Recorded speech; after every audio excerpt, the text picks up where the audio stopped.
আমার মেয়েটা টেস্টটা পরে একদিন স্কুলে যেতে পারেনি, আমি কেমনে করে সহ্য করবো কোন? একটু সহ্য করার মতো রে ভাই, আল্লাহ আমারে নিয়ে যাইতো। শুনতেছেন তো ভাই কি হয়েছিল, আপনারা তো ছিলেন। সবই তো শুনতেছেন। না না পুরো গাড়ি ওখান দিয়ে স্টেট দিয়ে সরাসরি নদী দূরে হয়ে গেছে। আপনারা কয়জন ছিলেন? আমরা তো 4 জন ছিলাম, চারজনই কি বেশি উঠছেন? একজন গাড়িতে আছে, কি আপনি আমার মেয়ে। আসলে রওনা দেওয়ার বিষয়টা তো দুপুরে রওনা দিছে। দেন আমরা খবর পাইছি হচ্ছে মাগরিবের কিছু সময় আগে আমার বলা হয়েছে যে এইখানে আসতে, খালামণিদের বাসা, এটা আমার খালার বাসা। এসে শুনি এই অবস্থা, আগেও জানতাম না। তো পরবর্তী যতটুকু জানতে পারছি যে আমার দুলাভাই এবং হচ্ছে ভাইগনা ওরা মানে ফেরিতে উঠে নাই, বাস থেকে নামছিল।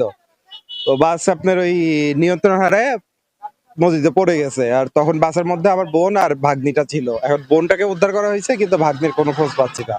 এইটুকুই ভাই আমরা আপাতত এই পর্যন্ত জানি। ওনাদের মধ্যে একজনের নাম হচ্ছে রিপন,